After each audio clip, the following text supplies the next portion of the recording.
नमस्कार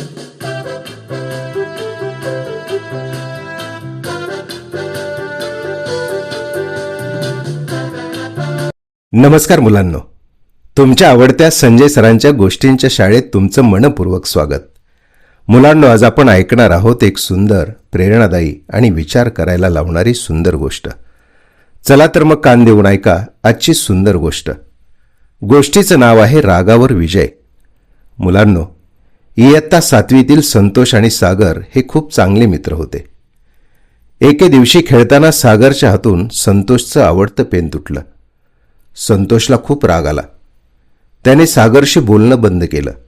मुलांनो, दुसऱ्या दिवशी सागरने संतोषला देण्यासाठी नवीन पेन आणलं. तो संतोष जवळ गेला आणि म्हणाला, मित्रा, माझ्याकडून काल चूक झाली, मला माफ कर. संतोष अजूनही शांत होता.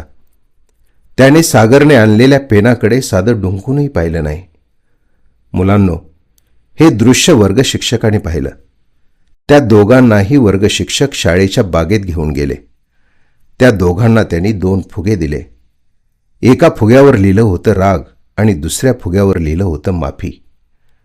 शिक्षक म्हणाले, रागाचा फुगा घट्ट पकडा.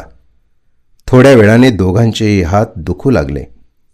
मग ते म्हणाले, आता माफीचा फुगा हवेत सोडा. फुगा आनंदाने वर गेला.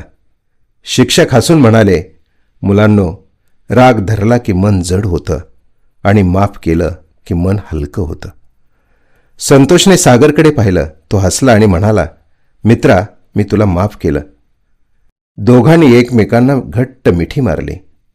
रागावर मिळवलेला विजय पाहून वर्गातील सर्व मुलांनी त्यांचं टाळ्या वाजवून स्वागत केलं. मुलांनो, त्या दिवसापासून वर्गात सर्व मुलांनी मिळून एक नियम केला. चूक झाली तर माफी मागायची आणि माफी मागितली तर मनापासून माफ करायचं. मुलांनो, भांडणं करू नका. एकमेकांशी प्रेमाने वागा आणि हो, रोज नवीन काहीतरी शिकत राहा. मुलांनो, गोष्टी संपतात, पण त्यातून मिळालेला विचार आयुष्यभर सोबत राहतो. पुन्हा भेटू संजय सरांच्या गोष्टींच्या शाळेत. तोपर्यंत रोज एक गोष्ट, रोज एक नवा विचार, रोज एक चांगलं काम. धन्यवाद.